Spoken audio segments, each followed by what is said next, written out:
Hello friends, இப்போ நம்ம சத்து மாவு குழல் புட்டு எப்படி பண்ணலாம் பார்க்கலாமா?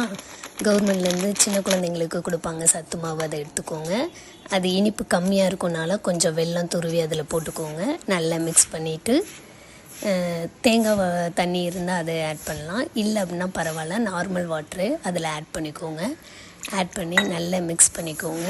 மிக்ஸ் பண்ணிவிட்டு கையில் பிடிச்சா அப்படி கொஞ்சம் லைட்டாக பிடிக்கிற அளவுக்கு இந்த பதத்துக்கு வர அளவுக்கு மாவை ரெடி பண்ணி எடுத்துக்கோங்க. தேங்காய் திருவி எடுத்துக்கோங்க.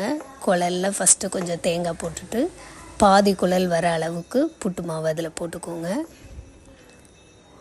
போட்டுட்டு திருப்பியும் கொஞ்சம் தேங்காய் அதில் போட்டுட்டு திருப்பி ஃபுல் குழல் வர அளவுக்கு மாவு அதில் ஃபில் பண்ணிவிட்டு மேலே இன்னும் கொஞ்சம் தேங்காய் வச்சுட்டு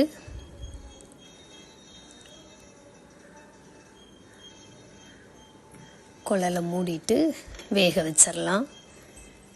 வேக வச்சு நல்லா மேலே ஆவி போகும், நல்லா வேக விடுங்க.